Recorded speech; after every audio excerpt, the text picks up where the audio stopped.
Bonjour, bienvenue à Déco chez Clos, toujours dans le mode décoration dopamine, décoration facile et fascinante. Aujourd'hui, la partie 1, c'est sur les fossiles. Alors, je pensais jamais avoir autant de fossiles chez moi, mais j'ai hâte de vous les présenter. Je vous définis d'abord ce qu'est un fossile. Alors, c'est une trace d'un organisme vivant, ça peut être une plante, un animal, qui se serait minéralisé dans une roche sédimentaire. Ça, c'est la définition savante.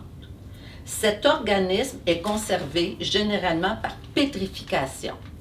Pourquoi avoir des fossiles chez soi? C'est que ça donne des informations sur les différentes formes de vie qui ont marqué l'histoire de la Terre. Et on va parler ici de fossiles qui peuvent remonter à des millions d'années. Alors, je commence par mon fossile.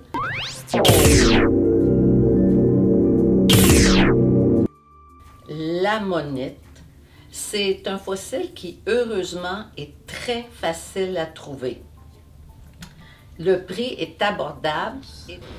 À la photo 1, Lu va vous montrer l'œuvre d'un paléo-artiste qui est celui qui s'occupe de la restitution de l'organisme vivant.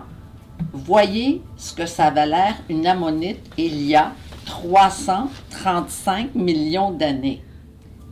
Vous remarquerez la forme spiralée qu'on appelle une spirale logarithmique et plusieurs petites loges serrées dans de toutes petites cloisons autour. Nous retrouvons les mathématiques, le nombre d'or, qui est associé à la suite mathématique de Fibonacci parce que ces spirales ont une explication mathématique dans la forme de ce fossile. Et je vous incite à aller lire sur le nombre d'or. On le trouve partout dans la nature. Les fleurs de tournesol, les pétales de fleurs. C'est inimaginable comment la mathématique s'inscrit dans la nature. Alors, voyez ces spirales dans l'eau qui étaient vivantes et vous avez le témoignage du passé en regardant notre mathématicienne de la nature. Souvent, les ammonites viennent par deux parce qu'on a coupé de façon transversale les ammonites et on peut montrer les deux faces des petits couloirs dans leur structure. Voici pour l'ammonite.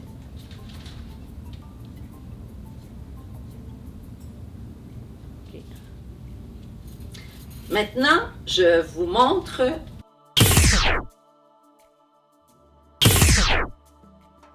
l'Orthocéras. Toujours un fossile. Il est beau à regarder, dans des coloris intéressants, et il est peu coûteux. C'est pour ça que j'en ai beaucoup. Ça remonte dans le temps à 470 millions d'années.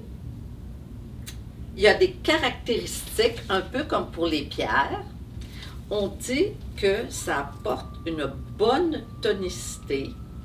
Et je vous présente ceux que j'ai trouvés, que j'ai eu le grand plaisir. Vous verrez des appuis-livres qui sont dans des tonalités de gris, pâle, foncé. C'est très solide, on dirait du marbre, c'est très dense.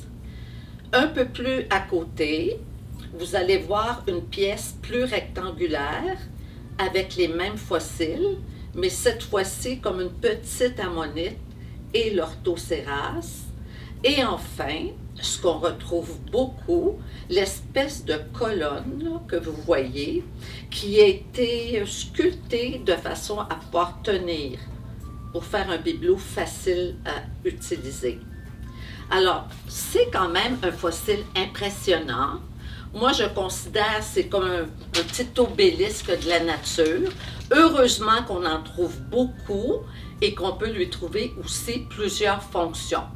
Si vous trouvez ça très esthétique, vous pouvez même le porter en bijou. Alors, c'était mon deuxième fossile que je voulais vous présenter. Et maintenant, je termine avec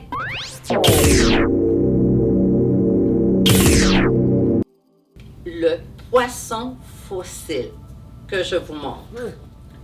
Voici mon poisson fossile. Il vient de Chine, de Hubei.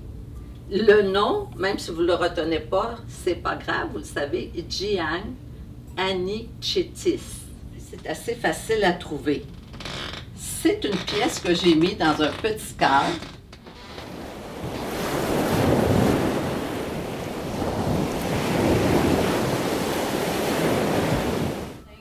Merci de votre attention. Portez-vous bien.